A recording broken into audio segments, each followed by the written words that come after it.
This happened about 5 years ago, and to this day, I still can't explain it. My ex and I only talked about it once, but it's stuck in my head ever since.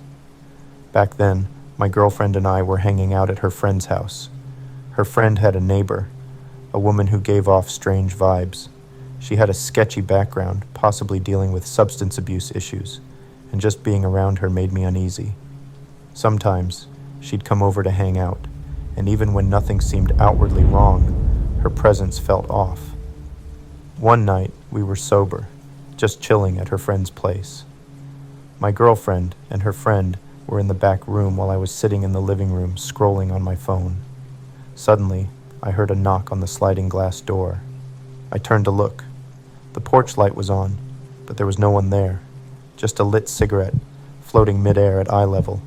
I swear, I could see the ember glowing, but there was no hand holding it. Behind it, there was this dark, shapeless figure, almost like a blob.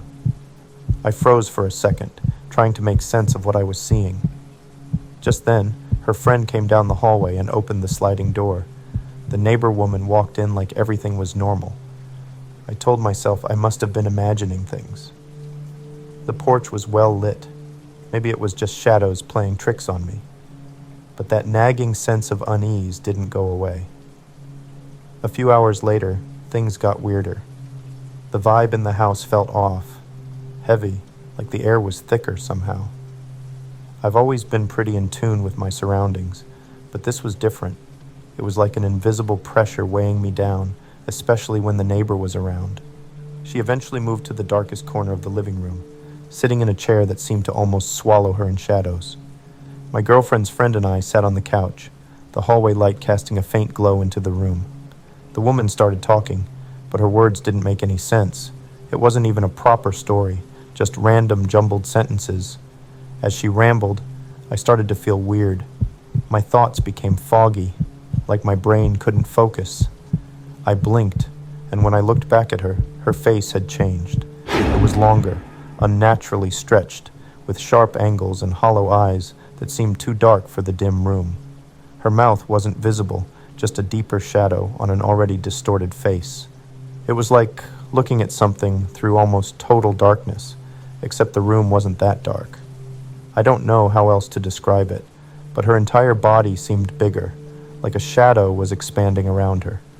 Her voice had changed too, deeper, almost guttural.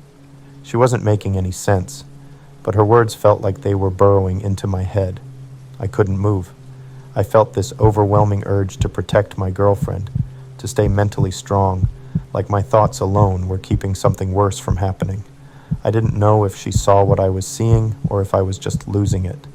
Then, her friend came back into the room and flipped on the light. Just like that, everything was normal again. The neighbor looked like herself. Her voice was back to normal, and the weird heaviness in the room lifted. My girlfriend and I left shortly after. She said she felt lightheaded and nauseous, and honestly, I didn't feel much better. Once we were in the car, she turned to me and asked, "Did you see anything weird?" My stomach dropped. She described exactly what I had seen, her face changing, the shadow expanding, the strange energy in the room. Then, she told me something that made my blood run cold. When I had stepped away to use the bathroom earlier, the woman had leaned in close to her and said, "You need to break up with him tonight. Send him home. He's no good for you." That shook me. I loved my girlfriend and would have done anything for her. The idea of this strange woman trying to drive a wedge between us felt malicious. The next morning, we grabbed breakfast and talked it over again. Neither of us could come up with a logical explanation. We started to wonder if we'd experienced something supernatural. A demon, maybe? When we got back to her apartment, we saged every corner and swore to put it behind us. We never spoke about it again after that day, but I still think about her shadowed face, the glowing cigarette, and the feeling that something not human, was in that room with us.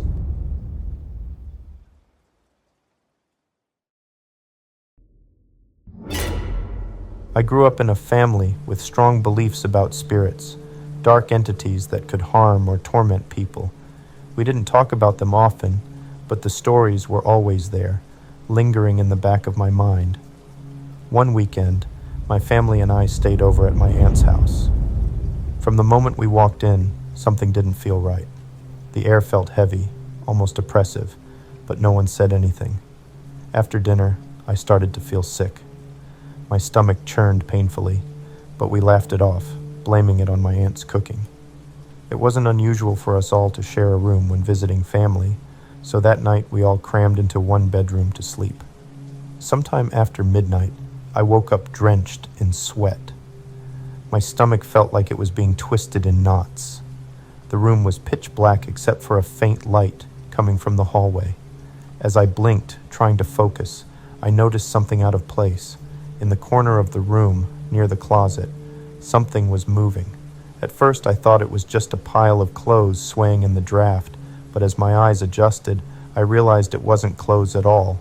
It was a figure. The thing was small, hunched over, and its skin was so pale it seemed to glow faintly in the dark.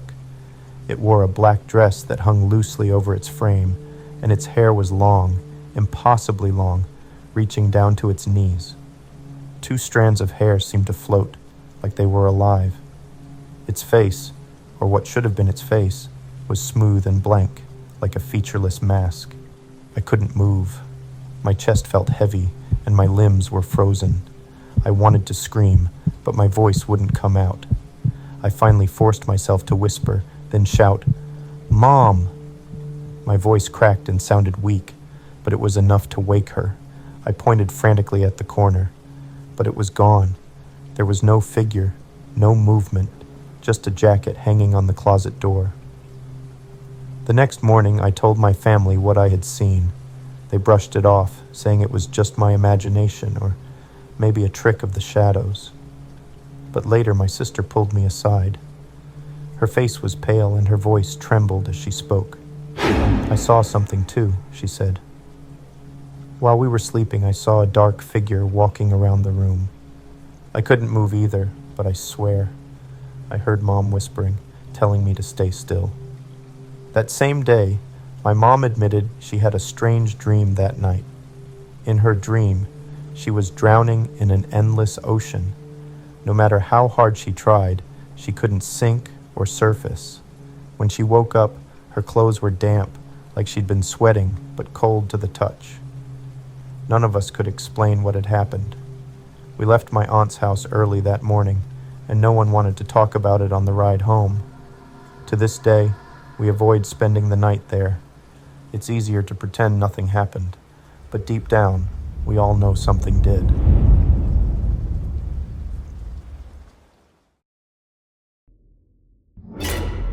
It happened 9 years ago when we were moving out of our old house. That place always had strange activity, but it was never too extreme. Doors would open and close on their own. Light footsteps could be heard on the stairs, soft tapping at the windows, and even faint footsteps on the roof sometimes. My parents noticed it more than I did. The stairs in that house were old and creaky. If someone went up or down, you'd definitely hear it, something that would stick in my mom's mind later. On our last day there, things escalated.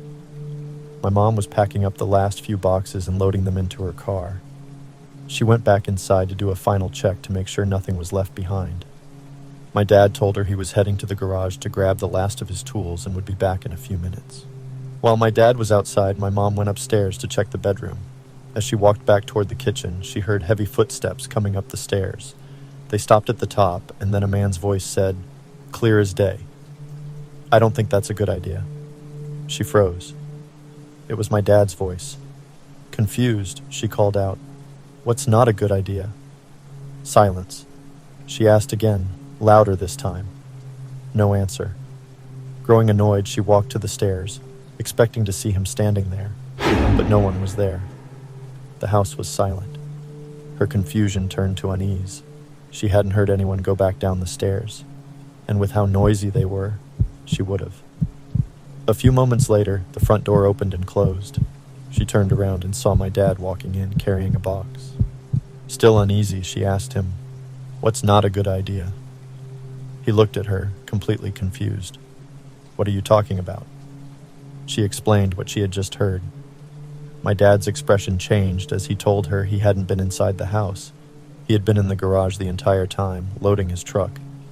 He swore he hadn't said anything. Before they could process what had happened, the chandelier in the dining room started flickering. At the same time, they heard the bathroom door upstairs slam shut. The chandelier began to swing violently, its glass crystals jingling with the motion. And then came the crash. It came from the master bedroom upstairs. My parents ran up to check and found the ceiling fan on the floor, shattered into pieces. That was enough for my mom. She turned to my dad and said, "We need to leave. Now."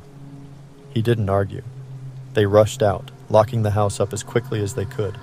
They didn't bother looking back as they drove away. Even now, thinking about that last day gives me chills. I don't know what it was. Maybe something tied to the house, or something from the woods nearby. But whatever it was, I'm just glad we left it behind.